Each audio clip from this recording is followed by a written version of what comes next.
On today's episode, Brad and I get a chance to talk about foreign transaction fees. Have you ever wondered how should I be withdrawing money when I need it while traveling internationally? We're going to share the right way to do it, and I will also share how I have been doing it wrong this entire time.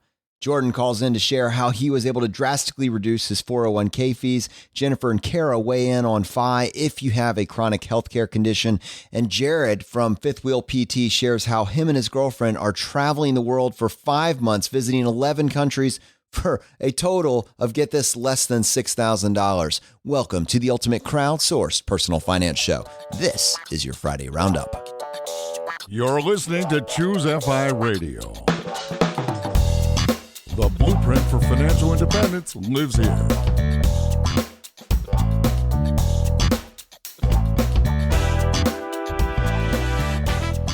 If you're looking to unlock the secrets to financial independence and early retirement, you're in the right place. Stay tuned and join a community of like-minded people who are getting off the hamster wheel and taking control of their lives in the pursuit of financial independence. Choose FI, your home for financial independence online.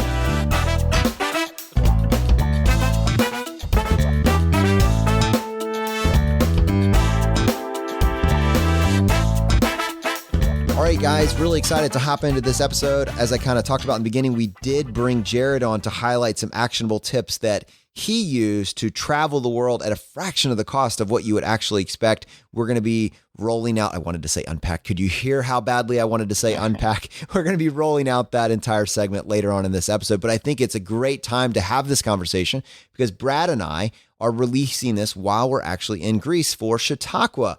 And this is going to be a lot of fun, but I think it presents a lot of opportunity to talk about some very small optimizations as you plan to do some foreign travel. To help me with this, I have my co-host Brad here with me today. How you doing, buddy? Hey, Jonathan, I'm doing well. Yeah, that's so funny. It reminds me of the great unpack scandal of 2017. Right?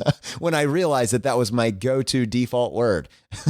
I still love it, but now I hold it in reserve. I can use it one time every 2 to 3 episodes. That's kind of what I try to average now. Nice. Very, very nice. And yeah, like you mentioned, we are currently, when this is being released, we're in Greece for the Chautauqua. And yeah, I think both of us had different ways. We were trying to figure out, okay, what do we do about currency? So Alan Donegan told us we probably need to have some euros to maybe pay for cabs, or possibly there's some instances where you won't be able to use credit card all the time, though at our resort we will be able to. But you certainly need to have currency. And I know I just went to Europe a couple of months ago. I went to the UK and I didn't have a good answer. And stupidly, incredibly, I didn't ask anybody, right? We have so many people in our community who are world travelers, who are brilliant, who have optimizations. And stupidly, I went to my Wells Fargo. I walked up and said, hey, I need some pounds. Wait a second. I just want to preface, that was literally what I did this time. So I loved how you prefaced the stupid part. That was my actual strategy. Are you telling me there's a better way? There is a better way. So unsurprisingly. Well, let's just start with, what's the problem with just going to Wells Fargo? Why would someone not just want to go, hey, do you guys have some euros? I'll trade you some dollars from some euros. Now I'm good to go. I found, and this is anecdotal, so take it for what it's worth. You might find a better situation with your bank or et cetera, but a couple of issues. So I had to decide at that very moment how many pounds I needed to buy. And I had no sense of what my actual needs were. So I just got 300 pounds, which is $400. And I had no clue if I was actually going to need 20, 40 or 700, right? So that was kind of annoying. There was a transaction fee just to basically purchase pounds. So it was like a shipping fee. That is just completely wasted. I hate paying fees, Jonathan. I hate it. So whenever I see a fee, I know that I did something wrong or didn't plan well. So that was annoying. I found that I didn't get the best exchange rate at that moment. When I checked on Google when I got home, the exchange rate that I got seemed to be worse than what was being reported as the current spot rate for the currency translation. So that was annoying. And I had to wait 5 business days or something like that. It was a couple business days. It wasn't instant. So for all those reasons, it was suboptimal at best. So, all right. So I just did this. So when I went to Wells Fargo, I'm standing there and I'm looking at the transaction fees. And I think at that time, and there's some variance here depending on the day, but I think it was, they will sell me at a 1 to 1.3 ratio for a euro. But if I'm trying to sell back, so, we didn't end up using it all. Can I say, hey guys, I don't need all this. Can I give it back to you and get some dollars back? They will buy it at, I believe it was a 1.15. That's the exchange ratio when you're trying to give your money back to them. So there's clearly a discrepancy. How bad did I actually do, Brad, in real dollars? Wow, that's pretty significant. That's $15 per 100 euros difference, basically. And that's just straight up fee. That's crazy. If you bought 100 euros, that would cost you 130 US dollars at the 1.3. And when you sell it back, you would sell 100 euros, let's say, for argument's sake, and only get $115. So that's $15 difference on the 130 that you originally spent. So if I'm looking at the numbers right, that's an 11+% transaction fee right there, just for their lovely right to buy and sell. So yeah, that is not ideal, obviously. And then, like I said, there's also that shipping fee and such. So if anyway, you get like, but to the point, if you get like if you say, oh, well, I'm just going to get the money ahead of time, I'm going to get $500 or $1,000 or convert that to euros. I mean, you're talking about just for the privilege of now having currency in the right denominations and in the right, for the right country, that's $50 to $100 that you just lost just by converting to the correct country's currency. Yeah, and making a suboptimal decision to go to your bank and do it that way. And I think what I learned just the other day, I had sent an email to some of the people from Chautauqua. Luckily, Bryce from Millennial Revolution emailed me back almost instantly and said, hey, dude, you need to use this Schwab high yield investor checking. It's a slam dunk. And he sent me an article that they wrote. And actually, Sun Wu, one of the moderators of our Facebook group, sent me an article that he wrote as well on best bank accounts. And we'll link both of them up certainly in the show notes here, where Sun Wu described both this Schwab account and a Fidelity account that's called the cash management account. It's amazing. It alleviates all these fees, all the need to do this in advance. You basically open up, in this case, Schwab. I opened up a checking account. It took me about 5 minutes since I already have other Schwab accounts. So at the same time, they open a brokerage account and this checking account for you, but it all happens kind of in the background.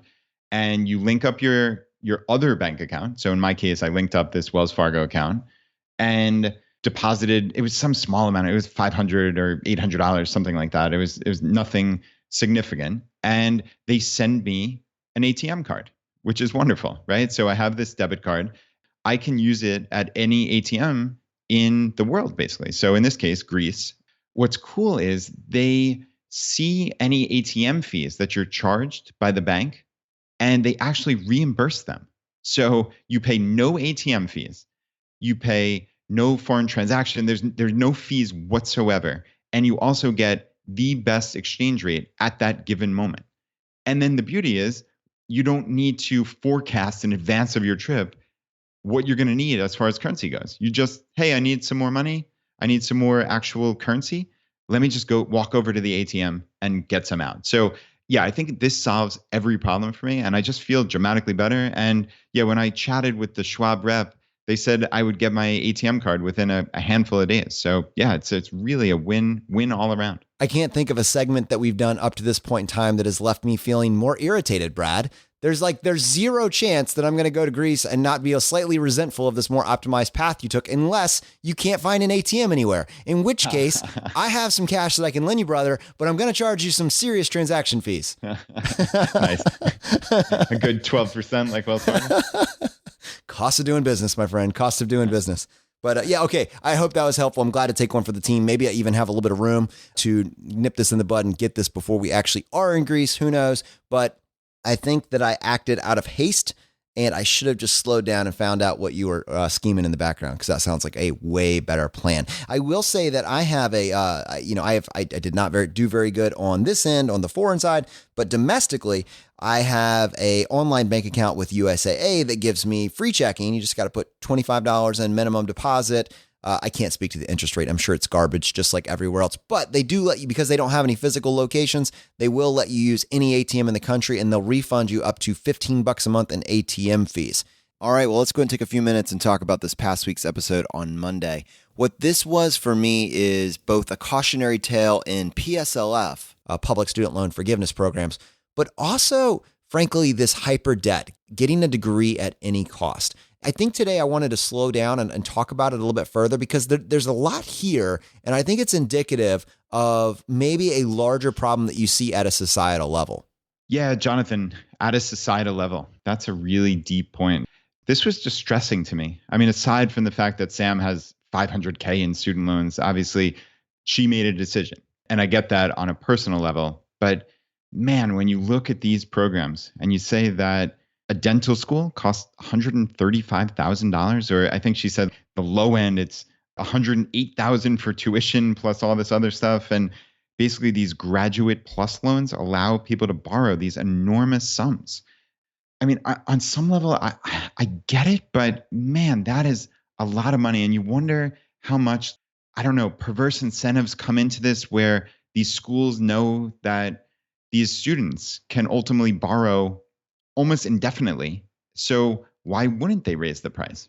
And if people keep paying it, if this is just the cost of doing business and they're filling up their classes, I don't know why they would have an incentive to stop raising the price, which, I mean, again, it's really distressing when you think about it. But the question I asked Sam was, so you mean every dentist in America is basically going, not orthodontists who have even more years of schooling, but every dentist in America is spending somewhere in the vicinity of $350,000 to $500,000 just in their 4-year dental school? And she said, yes.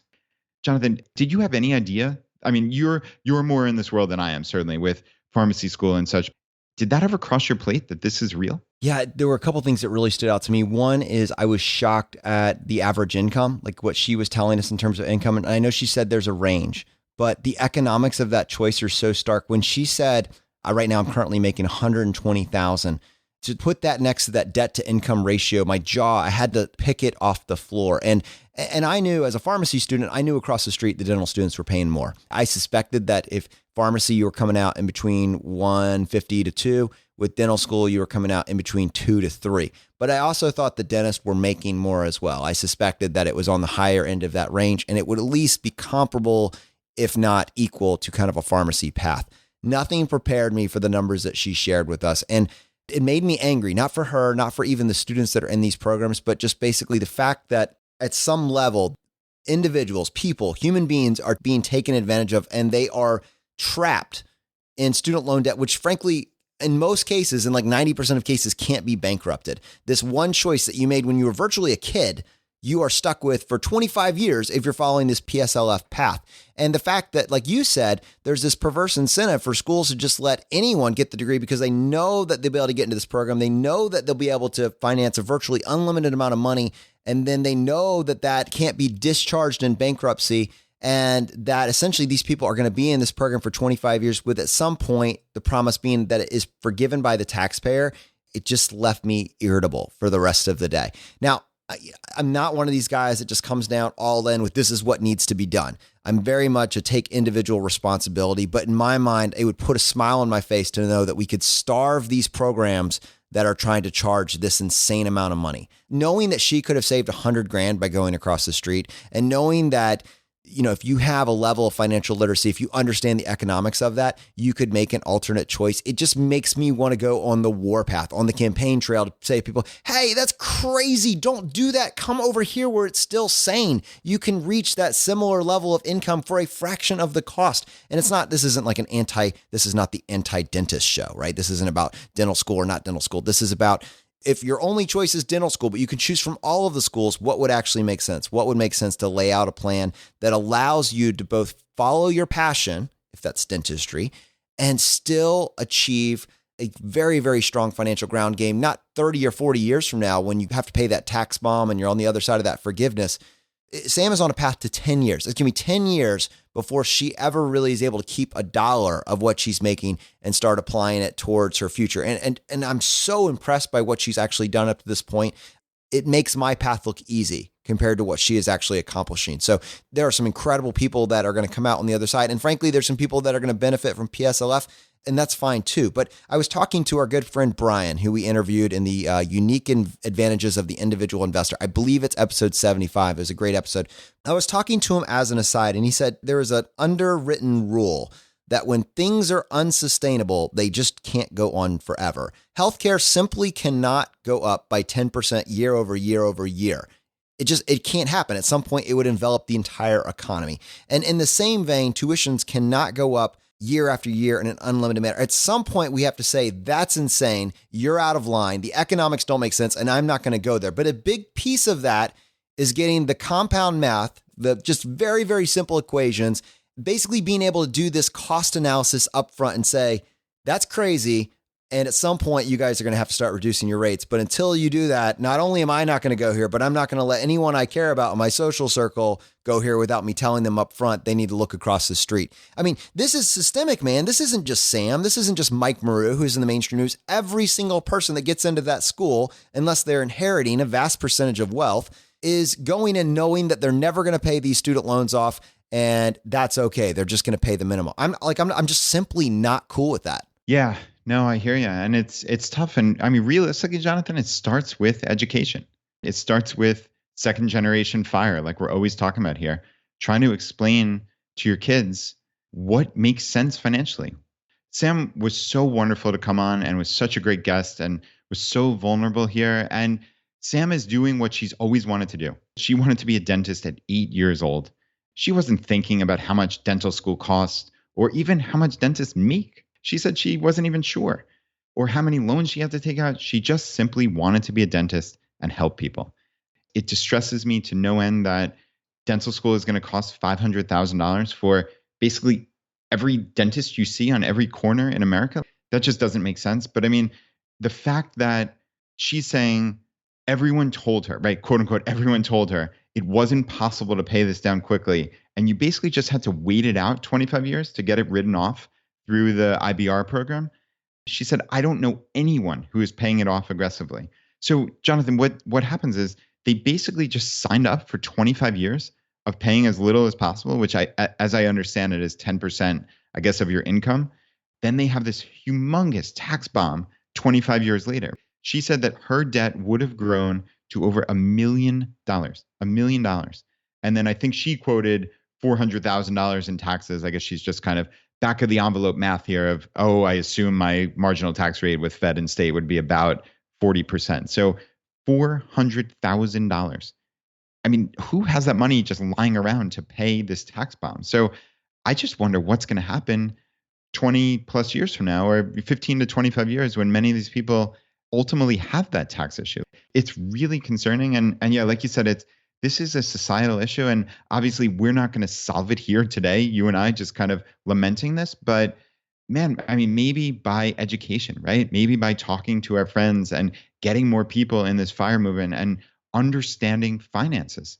Maybe that's our way to help. I think it's a big part of it for sure. And the other half of that equation is the earning potential. You know, there are degrees that maybe you come out with 300, 400K of student loan debt, but there's a path to make 700. Like I get the economics of, to some degree, of that choice, right? I mean, it's a horrific amount of debt, but you're making this insane income on the other side.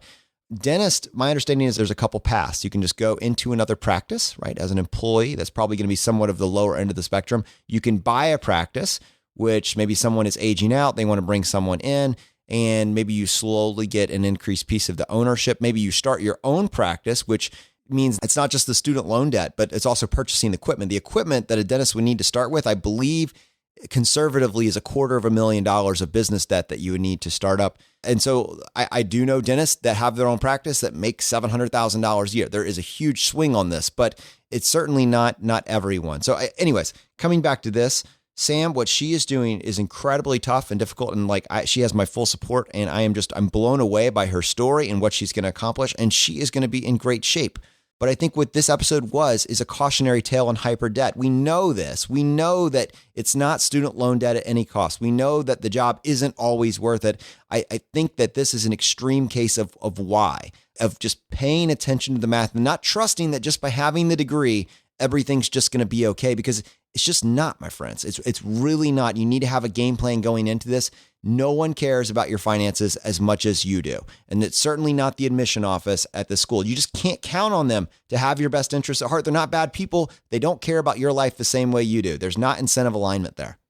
And Brad, she's got a path here, and I suspect that it'll actually be shorter than what she is even now anticipating. But I hope that we're still on the air so that when she does hit debt free, she can call back and we can share that moment with her, because you will know that, oh my goodness, she worked for it, man. She absolutely worked for it. Yeah, Jonathan, we are definitely going to be on air that day when Sam comes back and says she paid that off. That's going to be a very special moment. So yeah, so certainly stay tuned, everybody. And yeah, it's neat to highlight when people get out of debt. This actually reminds me, I saw a Facebook post by Jim a couple of weeks back where he got 1,100 likes on this, Jonathan. I've never seen anything like this. He said, as of today, I'm 100% debt free. This seems like the only place that it's appropriate to brag about it.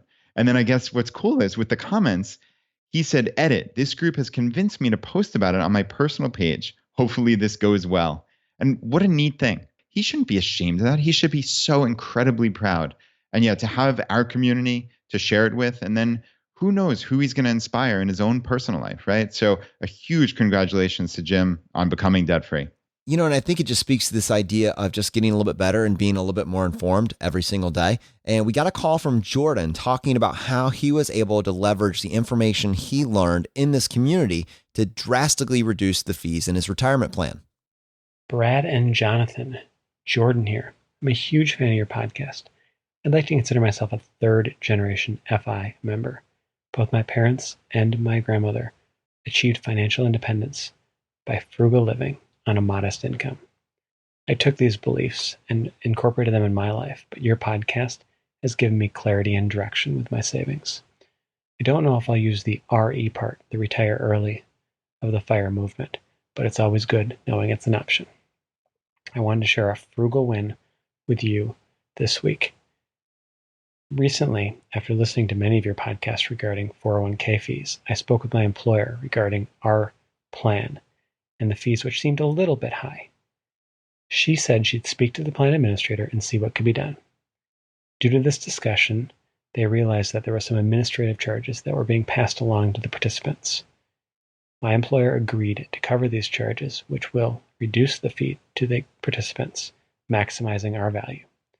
Now, I realize that not all employers would be willing to do this, but for a very simple conversation, it will save participants of our plan many thousands of dollars over the lifetime of their investments.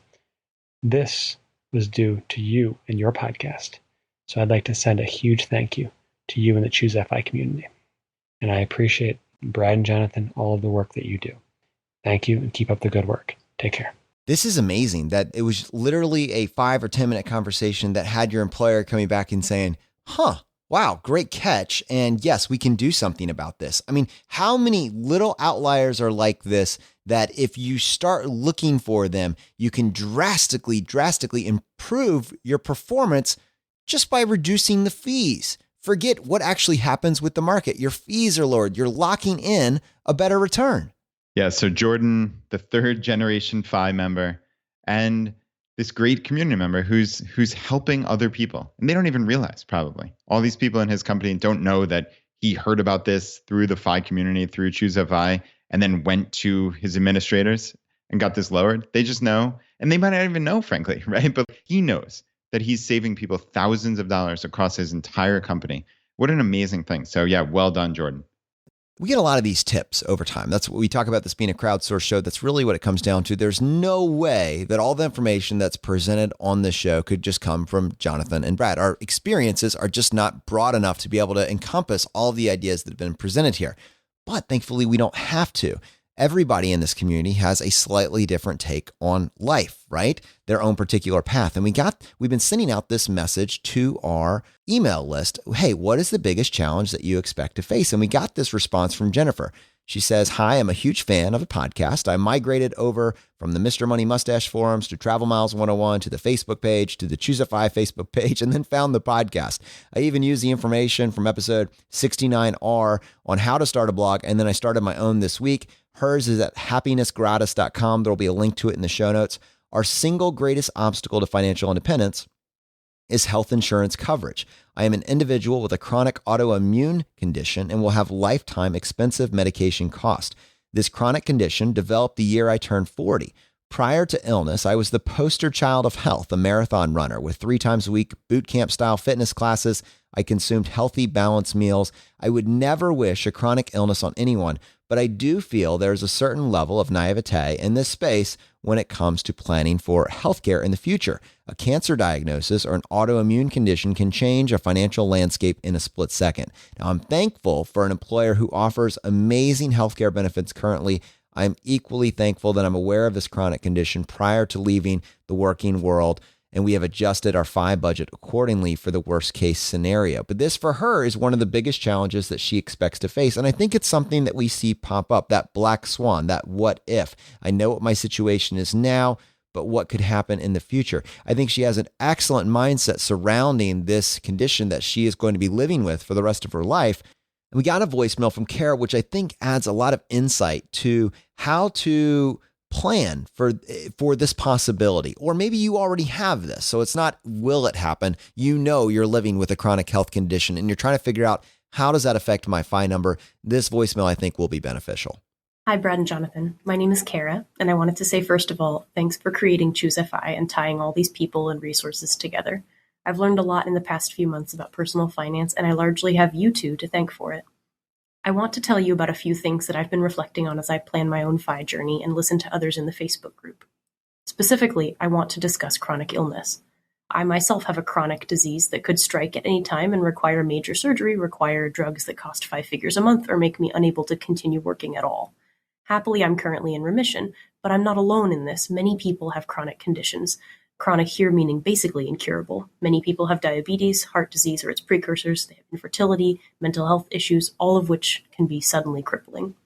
I suggest that those with chronic illness first get a good disability insurance policy. I know we in the FI community typically despise financial salespeople, and so do I.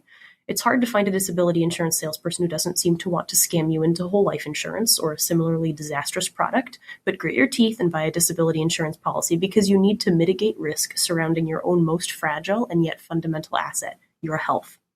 Secondly, I recommend that those with chronic or incurable illnesses aim for fat FI and take on no extra risks on top of well-established market risks.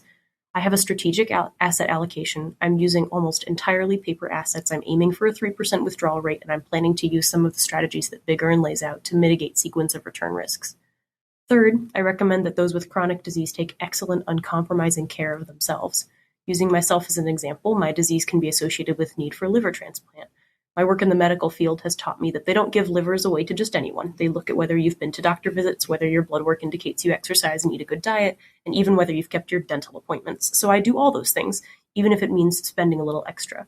I also have a traditional healthcare plan, not a high deductible health plan in an HSA, because I never know when the hammer will drop. There are a few things I could tack onto this. Having a spouse who can work certainly helps mitigate some of the risk of having a serious chronic condition. Some chronic conditions, such as type 2 diabetes and hypertension, are lifestyle related, and you can drastically improve and in the early years perhaps even reverse those things. And finally, it's very beneficial to stay close to your healthcare provider when you need a lot of healthcare, so geo arbitrage might be limited for your own safety. My aims for FI, I should be FI in 7 years, Fat FI in 10, so it's possible.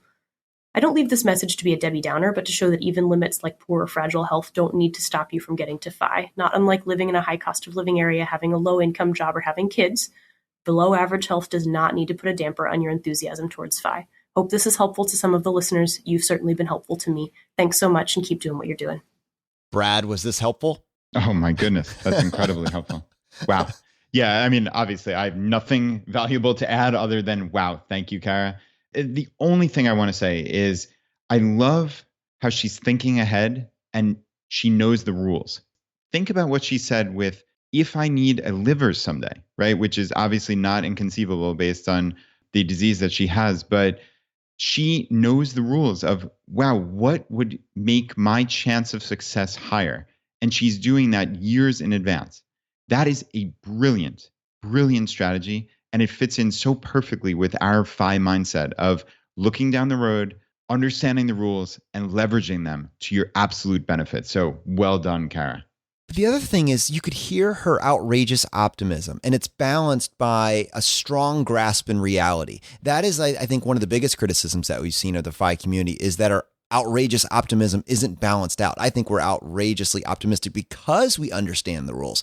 But what I also loved about this is just the balanced perspective, the fact that this isn't just for single white male engineers that have no pre-existing health conditions in the west side of the coast. Like, if there's this bias that, oh, that's who this is for, it's simply not true. That may be who rose to the top and got some publicity first.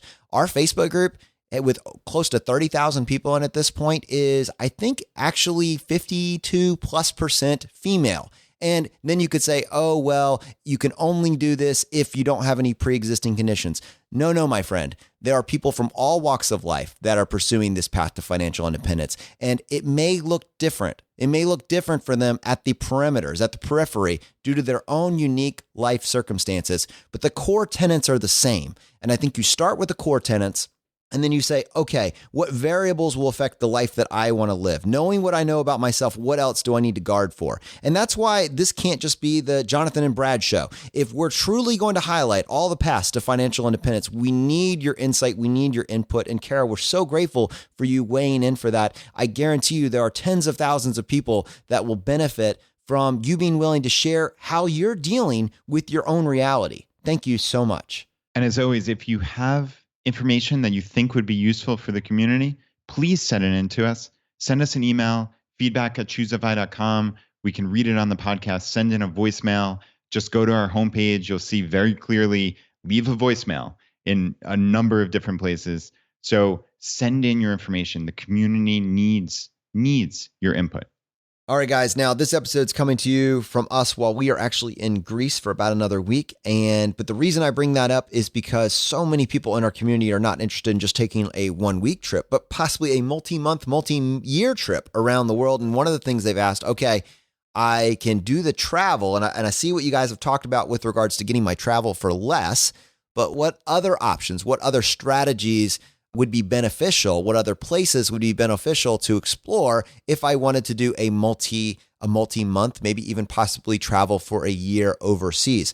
Great thing is, again, crowdsourced, right? There are people from our community that are doing this. Jared let us know that him and his girlfriend are on a 6-month trip, and I believe their total cost is like less than $6,000. I mean, it's just insane. So we knew we wanted him to come on the show. And fortunately, we are not limited by geographic locations. So basically working as a physical therapist, and I don't want to spoil it, but the end game here is that he is now doing a 5-month trip around the world, going to hit 11 countries. And I think he's saying that his expected expenses are going to be about $6,000. So I've definitely heard people mention in the past, I want to travel the world, but it's so expensive. I don't know if I can afford that. The reality that strikes me is that it would be more expensive for me to stay in my current life now than to travel the world. So really excited about this segment. And with that, Jared, welcome to the show. Thank you for having me. Tell us a little bit about this. So tell us a little bit about your backstory that got you to this point. Have you reached financial independence? I'm very close. I guess I'll start back. I graduated with my doctorate in physical therapy in 2015. From that point, I've been traveling around the country, most of the time in a fifth wheel camper, taking temporary assignments. At this point, I'm probably at about 20 times my future expected expenses, a little over 25 times my current expenses, but very, very close at this point. Jared, you graduated from PT school in 2015. Is that what you said? Yes. So how are you that far along on the path to FI if you just graduated 3 years ago? Did you have jobs predating that? No, I've taken these travel assignments. My pay is probably about twice what I would have been as a new grad physical therapist. And since I started working in the middle of 2015, so almost exactly 3 years ago, my savings rate's been somewhere around 90%. Wow. So I've just saved pretty aggressively. All right. Well, let's slow down on that for just a second. So what is a physical therapist? What is kind of the expected pay for that profession? For new grads, a good starting pay for a permanent job would be somewhere around 65 to 70,000.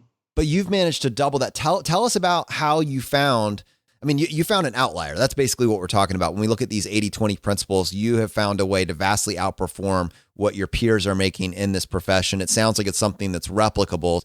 Tell us a little bit more about this. Yeah, for pretty much anyone in healthcare, there's travel jobs available, and the pay is much, much better than it is for permanent jobs. And most of the reason for that is these places are desperate for someone to come in temporarily and fill a need. It could be for maternity leave, or somebody quit, or a workers' comp type situation or something like that, or, they just trying to hire someone they can't. And so they pay extra for that. And in addition to that, as a traveler, since you have to leave your home area to go to these jobs, some of the pay that you get is tax-free.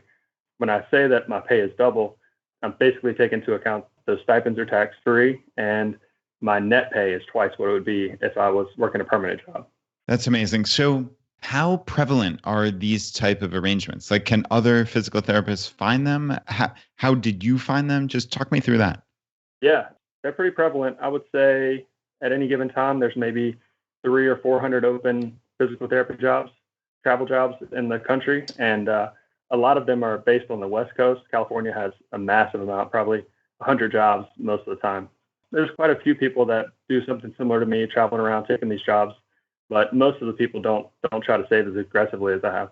That's amazing. So where would someone find that list of these 300 jobs? Is it one central repository for it? There are travel companies and recruiters that work for those companies that help set you up with contracts. And basically they'll have a job list of places that need someone, and you work through that recruiter. They set up a contract for you. They basically negotiate with the facility, and they also negotiate with you pay-wise. And it's a pretty easy process on the traveler's end, besides interviewing for the job itself, which usually is pretty simple. We talk a lot about this idea of earn more, spend less, optimize the difference. It sounds like that's exactly what you're doing in a nutshell. You found a way to double the anticipated income for a new grad, and then you found a way to save 90% of it. Both of those make you an outlier on the respective side of the equation. Tell us a little bit more about what it was like. Was it an obvious choice to go grab a fifth wheel camper? I mean, what was your inspiration from this? It seems like there would be a lot of societal pressure and resistance to this type of living arrangement. I travel with my girlfriend, who's also a physical therapist, Whitney. We took one contract, our very first one out of school, and stayed in an apartment while we saved to buy a camper. We knew that we probably wanted to do that. And what we found is, one, it's more expensive to find short-term housing because, it's really hard to find a 3-month lease. Most people don't want to do that. Also, if you get an unfurnished place, you have to set up utilities and all that, which is a pretty big hassle. If it's furnished, then that obviously comes with an additional premium. And then the other fact is packing and moving all your stuff every 3 months is a huge hassle. So we assumed that the camper or a fifth wheel would be what we wanted to do, and it turned out pretty good. We traveled in that for 2.5 years before we left for this trip. So you graduated in 2015. I don't know if you had any type of debt, if you had a positive net worth, but according to what you just said, you've reached 25x your current expenses in 3 and change years. So talk me through like what your current expenses look like, what future expenses. I know you said you're at 20x. Where does the path go from here? And I think that ties into the trip that you're on, right? Yeah. So in the camper, obviously campground rent, we saved up money for our first assignment while we were saving for the camper. We bought it in cash. And then the campground rent is usually quite a bit cheaper than the short-term housing. So my expenses while traveling were usually not more than around $1,000 a month or $1,100 a month. The campground rent we averaged was probably about $500 a month. And so obviously I split that with Whitney. That includes utilities. So $250 a month for housing and utilities is it's pretty easy to live on, not much. I have been saving, investing since then. I anticipate future expenses to be probably double that, or maybe a little bit less than double that. So I'm saving more towards a higher number just to be conservative because we plan to have kids in the future.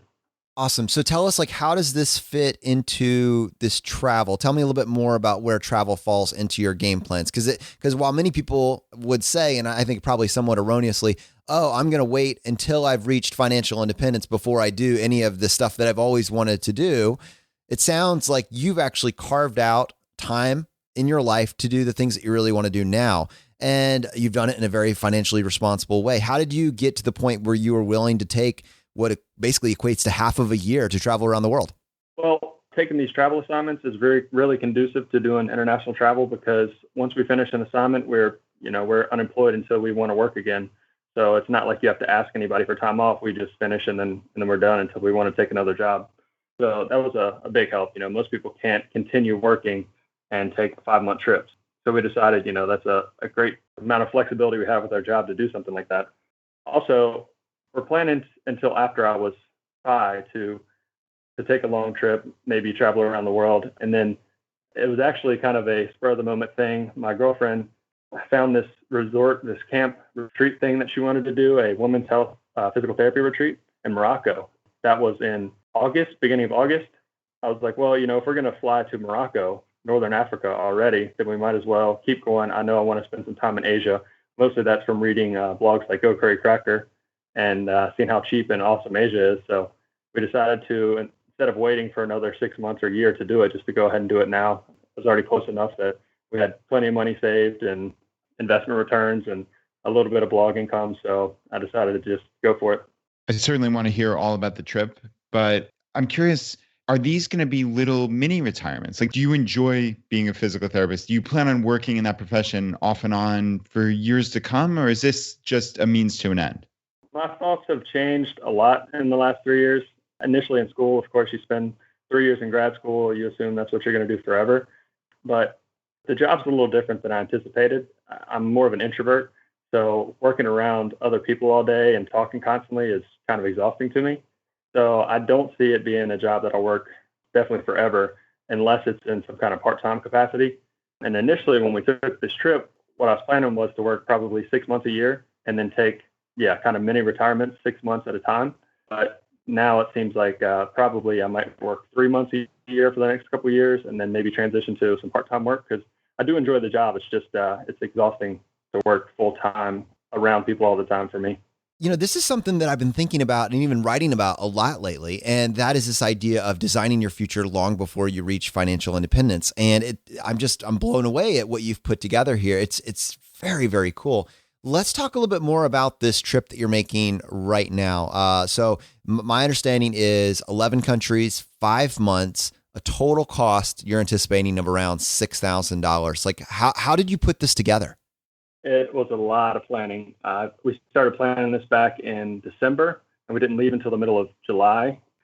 So a lot of it was credit card rewards. The two major flights from the U.S. to our first stop was Edinburgh, Scotland, was free with credit card rewards. And then our last flight is from Hong Kong back to the U.S., and that's free with credit card rewards in December.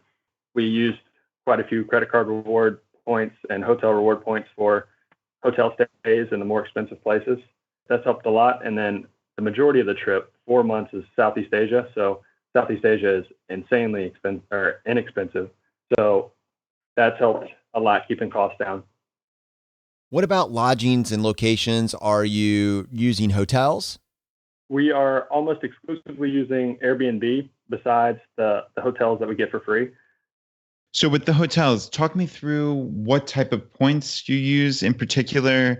Did you look for certain categories of hotels? I know like Hyatt hotels at category 1, they're only 5,000 points a night, or at least on the old Starwood award chart, it was like 2,000 or 3,000 points per night. And there are a decent number of those hotels in Asia. Did you guys look for hotels like that? Or was it just, hey, we're going to these cities, and if there happen to be hotel rewards, then we use them? Yeah. So there was kind of a couple things that we used as criteria. One, we picked the cities we wanted to go to independent of where we'd be able to use the points or not. And then also we only used the points if it made sense compared to some of the costs of the Airbnbs in the area. So we planned it so that places like Ireland, Scotland, England, Germany, we would use the majority of our hotel nights there. The points themselves were a variety of points. We used IHG, Hilton, but we each had one free night from IHG. Whitney had a couple free Hilton nights from a sign-up bonus, and all the rest were with points themselves. So if it was a hotel where we had to book with points, we tried to go with the cheapest that we could find with that hotel category. And if it was a free night, we just got the nicest hotel we could find be able to redeem that free night.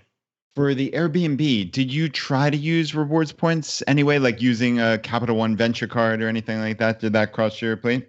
I had the Barclay card in the past, but recently I haven't gotten any of the cards with those flexible rewards. So no, I really didn't use any of that. But Gotcha. That definitely would have been something that I would have done if I had the points. Well, yeah, next trip. So no worries there for sure. Well, yeah, absolutely. Though he's getting so many countries checked off, he may have nowhere left to go. What about other tips? Do you have any other tips for somebody that's looking to do Airbnb and keep their costs lower because they're doing one of these mega travel trips? Yeah, definitely. If you can find an Airbnb that offers a weekly discount or a monthly discount, that makes a huge difference. So we spent 28 days in Chiang Mai, and we got a 40% discount for staying there for an entire month. And that's somewhere that we really heard was a great place and wanted to spend a lot of time. So that worked out perfectly. I think it ended up costing us like $11 or $12 a night, so split between the two of us. Another way that I've kind of decreased costs is I keep an eye on Amazon and eBay for any time that Airbnb gift cards go on sale. Occasionally, you can get them for a 10% discount, 15% discount. And when that comes up, I really stock up on them. So going into the trip, I had about $3,000 in Airbnb credit that I bought discounted gift cards. So that really helped us as well. Oh, that's great. And then I had another question about that specifically, because I remember with regards to Chiang Mai, when you were planning this trip, I remember you going into the Choosify Facebook group and basically asking people for things that you should do while you were in Chiang Mai. I'm just curious, when you were putting together sightseeing activities for the different areas that you visited, what sort of feedback did you collect? And like, now that you've done some of this, what would you recommend that other people do as they're visiting some of these places? It's kind of a delicate balancing act for me. And I'm really glad that my girlfriend is more liberal in her spending than I am, because she keeps me from just, trying to save everything, being a hermit. So basically, a lot of the places that we've gone, we got recommendations from people that have either been to these cities or, we read on travel websites or something like that.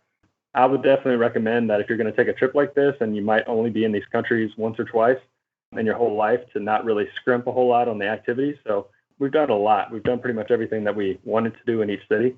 And we more save money on the housing and the travel and sometimes food more than we do on the activities, just so, we don't feel like we missed out on anything. Yeah, that's cool. What was the neatest thing you've splurged on so far? In London, we did I think it was called the London Pass or something. I think it was $70 or $80 for a day, but we had access to almost all the major attractions in London.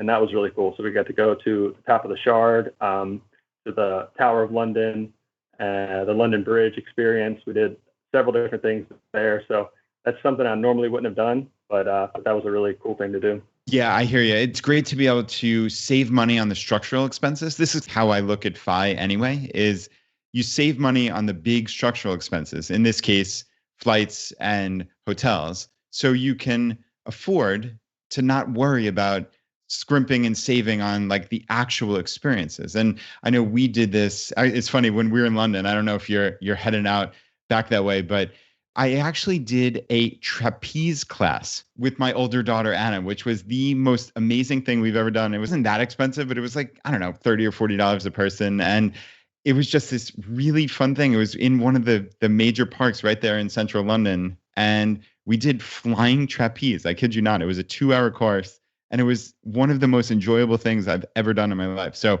yeah, little tip for anybody going to London. It's Gorilla Circus. It's really awesome. Yeah, that sounds great. That's how I live my normal daily life too, is try to save costs on the big things so that you can splurge on the experiences, because that's always what you remember and is most important anyway. So you're doing some form of, a long-term travel here. And I know that health and fitness is very important to you. I'm just curious, as you've kind of been, well, actually, it's kind of a thread to when you were in your camper as well. Talk to me about the role that health and fitness play in your life, both when you're at home, which for you is mobile all over the country, and now when you're on the road in a different country. Do you find time to, focus on your fitness and your health and your diet? Are you able to maintain some form of routine, since this for you is not something that you're doing for 2 weeks and then you're coming back to normal life? Rather, for the next 5 months, this is your life. Yeah, it's been difficult. The whole time we've been traveling for our work has been difficult for us. In school, we had this pretty easy routine. I got in pretty good shape. I was into bodybuilding for a while. And then as soon as we started working and having to change locations every 3 to 6 months and having to change gyms and find a new gym and get used to the area, it's really easy to put that stuff off. So I've gone through spurts over the last 3 years of taking periods where I really fall off the wagon and then I really get back into it. As far as this trip, we were in Europe and Morocco for a month, and pretty much every day we were walking 10 to 12 miles, just walking around, seeing everything, trying to save money on transportation costs. And we find the best way to see a city anyways by walking around. So we didn't really go to any gyms while we were in for that first month, but we got a gym membership in Chiang Mai. And then since we've been in Laos this last 10 days, we found that the gyms here for a day pass is like $1. So we've gone every other day at least, or try to go even more than that. In combination with a lot of walking, it's been pretty easy to maintain. As you were talking in particular about London and Chiang Mai, it strikes me that there's some vastly different costs between what it would take to live a day in London and what it would take to live a day in Chiang Mai. Tell me how you did that balancing act between the two. Yeah, the cost difference is huge. So the way we decided how much time to spend in each place is we figured out what exactly we wanted to do in the expensive cities, and we planned the number of days that we need for that, and then we'd include an extra day for a buffer just in case one day we didn't feel well or something like that. And then the lower cost areas is where we planned all our slow relaxation, working on the blog, that kind of stuff. So our month in Europe and Morocco was way more abbreviated in each place, just because obviously, like you said, London is going to cost maybe $60 or $70 a day, where Chiang Mai, I can probably get by for $20 to $25 a day. So we really planned that out to be able to spend more time relaxing in the lower cost areas where we wouldn't have to pay so much for lodging and food and things like that. I love that. So it's geo arbitrage within a geo arbitrage trip already, right? Yeah. So Jared, I guess my final question to kind of wrap this segment up is just talking about the impact that this trip has had on your life and on Whitney's life as well. So you guys have made this incredible progress. You graduate 2015, 3 years later, you pay off whatever student loan debt you may have had. And on top of that, you're hitting a 90% savings rate. You're doubling the anticipated income for someone that comes out with that path by looking at this kind of outlier way of earning income through travel. And now you've hit this level and you go on this trip and you take 5 months off. But now at some point this trip ends and you come back, and I'm curious, what's next for you? I feel like you have this level of insight in terms of you've been able to build a life that you get excited about. What do you want to come back to? That's a very good question. And we didn't know going into this trip how we would feel about traveling internationally. We didn't know if this was something that would be sustainable for us or something we would even enjoy. Before 2 years ago, I'd never left the country at all. So this was a big jump for me. But what we found is that this is probably something that's going to be a significant part of our life, maybe 5 or 6 months each year from now on. We're really kind of still on the fence about what the other 6 months might look like. Probably 3 months of that will be working. Maybe the other 3 months will be traveling around the United States or spending time with family. But for the foreseeable future, I think we want to take pretty long international trips at least once a year. That's awesome, man. Well, let me just, for our audience that's hearing this and maybe hearing about your website for the first time, what is the best way for someone to connect with you and find out more about the content that you've been writing up to this point? My website is fifthwheelpt.com. I write on there about our domestic travels, our international travels. I've got expense reports I'm doing right now for each place that we're going to. So I'm keeping track of every dollar that I spend in each place and writing regular reports on that. I also write about travel physical therapy. I write about a lot of things on there. Jared, thank you so much for coming on the show today and sharing your story. This has been great. Thank you for having me. Brad, this is the exact type of story that I am so fascinated by. What choices are people making on the path to financial independence? They're not delaying their future. They're saying, this is the life I want to live, and I'm going to look for outliers that allow me to implement these choices now. And I just thought this may be the best example of that I've seen up to this point. Yeah, and it's intentionality from the word go. He graduated from PT school in 2015 and was basically able to do this 3 years later after saving 90% of his income, which was already nearly doubled because of this very intentional choice to do this travel work in essence. So it's obviously this theme of travel throughout their entire lives, but what just absolutely brilliant decisions. And now they're at a point where they could work for 3 months of the year and that would more than cover everything and just have their money working for them in the background. Or they could come back home for maybe, a year or two, work for a year or two, and then just be done forever. So the beautiful thing here is they have choices. I love that intentionality. That's a beautiful thing to see. All right, guys. Well, unfortunately, that is going to bring this episode to a close. Now, as you know, we like to finish every episode by doing a drawing for a copy of a book that we have found useful. And there's 3 books that we offer. The first is J.L. Collins' book, The Simple Path to Wealth. The second is Dominic Cortuccio's book, Design Your Future. And the third book is from Vincent Puglisi's Freelance to Freedom. If you want to enter the drawing, all you need to do is just go to choosefi.com/iTunes, follow the instructions there, and leave us a written review on either iTunes, or Stitcher, then send us an email to feedback@choosefi.com letting us know that you left a written review and what screen name you left it under. And then we give away one book for every 5 written reviews that we get, and we announce the winner on the Friday roundup. Brad, how many winners do we have today?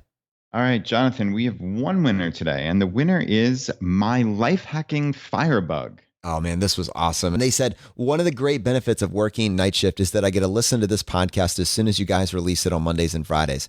Thanks to you guys, I've been able to do a spinoff on my financial life, and I look at things differently now.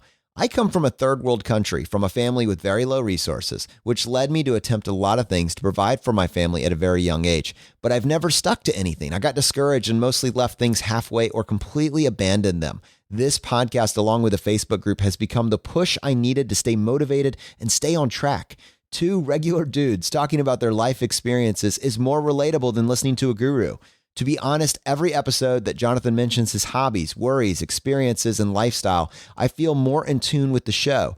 For example, in the episode that mentions that you guys rather start investing in real estate from a position of financial strength, that resonated so much with me because I started real estate from a position of financial weakness, looking to increase my income, and I lost a lot of money that wasn't mine. In a good note, I follow intermittent fasting and a ketogenic diet. I've lost 30 pounds in 45 days. Wow. And I'm saving $400 a month in groceries. Moreover, I have lowered my $10,000 a year on travel expenses for a family of 5 to my country, the Dominican Republic, and my wife's home state of New York through travel rewards. And I started all of that because it was mentioned on this podcast. Same as growing my own food, and I also recently started my own blog. I feel I do so much by working 11 hours per day on my regular aviation mechanic job, doing all my side hustles in the morning, learning the new skills that those side hustles require, like cinematography, audio, and video editing, that I'm mentally beat by the end of the day. But when I listen to this podcast, it makes me feel that I'm not alone and I'm on the right track.